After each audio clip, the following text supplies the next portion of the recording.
Corona की बढ़ती रफ्तार को तो सावधानी और वैक्सीनेशन ने रोक लिया, लेकिन अब दिल्ली एनसीआर की नई टेंशन बन गया है तेजी से बढ़ता डेंगू। दिल्ली समेत एनसीआर के नोएडा और गाजियाबाद में डेंगू के मामलों में इजाफा हो रहा है। आपके शहर में क्या है डेंगू का स्टेटस? अस्पतालों में बेड मिल रहे हैं या नहीं मिल रहे? डेंगू से निपटने के लिए क्या है तैयारी? देखिए इस रिपोर्ट में। डेंगू हुआ बुखार, अभी 4-5 दिन पहले डेंगू हुआ था और इसको डेंगू निकला है। मुझे डेंगू हो रहा है। डेंगू हो गया।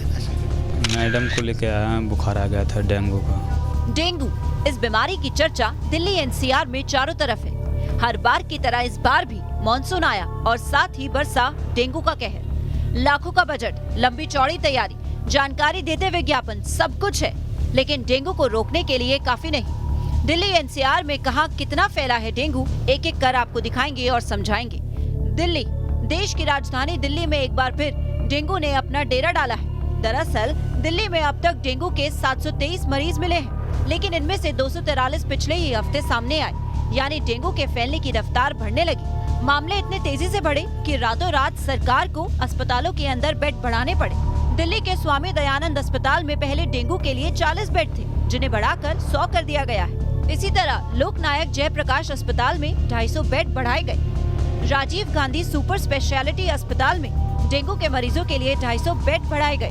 इस वक्त हम स्वामी दयानंद अस्पताल में हैं, जो कि निगम का अस्पताल है, और यहाँ पर भी 40 बेड से शुरू किया गया था और उसके बाद लगातार जो है वो बेड्स की संख्या बढ़ाते बढ़ाते 150 से ज़्यादा करनी पड़ी है।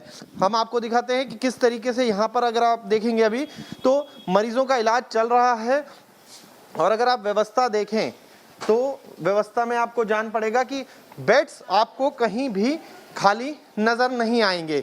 बिल्कुल भरे हुए बेड्स हैं और लगातार डॉक्टर्स जो हैं इनको एग्जामिन कर रहे हैं। दिल्ली में डेंगू के खिलाफ जंग सिर्फ अस्पतालों के अंदर ही नहीं, बल्कि गली मोहल्लों में भी जारी है। जमा हुए पानी पर दवाओं का छिड़काव किया जा रहा है, लगातार चेकिंग भी हो रही है। दिल्ली सरकार का भी दावा है कि डेंगू से निपटने की तैयारी को लगातार पुख्ता किया जा रहा है। बेड्स की बहुत व्यवस्था कर रखी है दिल्ली सरकार ने। केवल और केवल 220 बेड्स दिल्ली सरकार के हॉस्पिटल्स में अभी ऑक्यूपाइड हैं डेंगू के मरीजों से, जिसमें लगभग 25% दिल्ली के बाहर के मरीज भी दिल्ली में भर्ती हुए हैं। और दिल्ली में 11-12 हज़ार के तो मिनिमम बेड्स हैं ही, और कोविड के दौरान हमने 30,000 तक बेड बढ़ाए थे। सरकार इंतजामों का दावा कर रही है, बेहतर इलाज का वादा कर रही है, लेकिन जनता को राहत तभी मिलेगी जब या तो डेंगू का फैलना रुके या फिर इलाज के लिए लोगों को परेशान न होना पड़े। नोएडा, गाजियाबाद, दिल्ली जैसे ही हाल एनसीआर के नोएडा और गाजियाबाद के भी हैं। नोएडा में हालात ये है कि रोजाना डेंगू के तकरीबन 125 मरीज जिला अस्पताल में आ रहे हैं।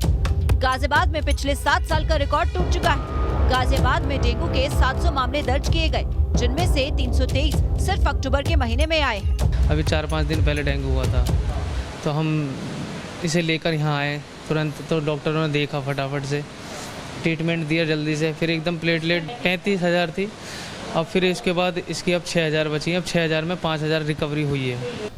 डेंगू हो गया। कितने दिन से भर्ती हैं? 1 हफ्ते हो गया। दवाई वगैरह मिल रही है? हाँ सर। मैडम को लेके आया, बुखार आ गया था डेंगू का। आज 6 दिन हो गया है, इलाज सही हो रहा है। सिर्फ दिल्ली एनसीआर ही नहीं, डेंगू का प्रकोप अब दूसरे बड़े शहरों में भी नजर आ रहा है।